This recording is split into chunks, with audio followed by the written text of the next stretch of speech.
Okay mga kaibigan, so meron tayo ditong MIG welding ano. Ayan, so tetestingin natin ito. Ito po ay order ni Sir Prisco Flores from Limbanan, Camarines Sur. Okay, so testingin natin. Pakita muna natin mga kaibigan kasi gusto niya makita yung serial number. Ito. Pakita mo siya. Ayan, so sir, ayan na po ha. Okay, so print screen mo na lang. Tapos testingin natin kung gumagana.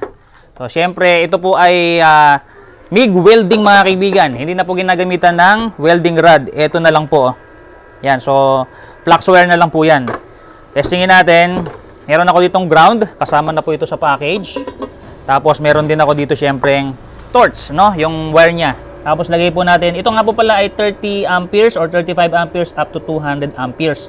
So, lagay natin sa mga kalahati. Yan. Pwede rin po itong gawing MMA. Pero, bibili nyo pa po yung hiwalay yung, yung welding rod holder mga kaibigan. MMA, ibig sabihin, pwede siyang maging parang stick welding mga kaibigan. Pero since wala nga po tayong kasama sa package, ilalagay natin sa MIG welding. Okay? So, tingnan natin kung gumagana. Lumalabas ba yung flux wire? Yun, okay. Testingin natin.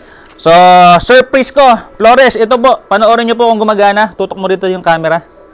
Okay? Good. Gumagana.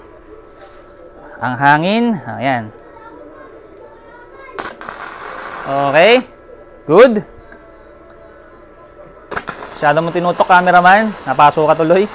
Oh. Okay na po. Gumagana, sir ha. Sir Prisco. Yung, yung usok papunta sa atin. Gumagana po. Pwedeng-pwede po ito sa mga maninipis na bakal, stainless. Pwede po yan mga kaibigan. So, ito po ay 6,000 pesos lang. Free shipping na cash on delivery kahit sa dako ng Pilipinas. Wala nang i-add na babayaran si Sir Prisco mga kaibigan. So ito po ay papunta sa Camarines Sur. Kung gusto nyo pong mag-avail, ipadala nyo lang po yung complete name, complete address, and telephone number nyo directly dito sa ating page. So maraming salamat po, Sir Prisco.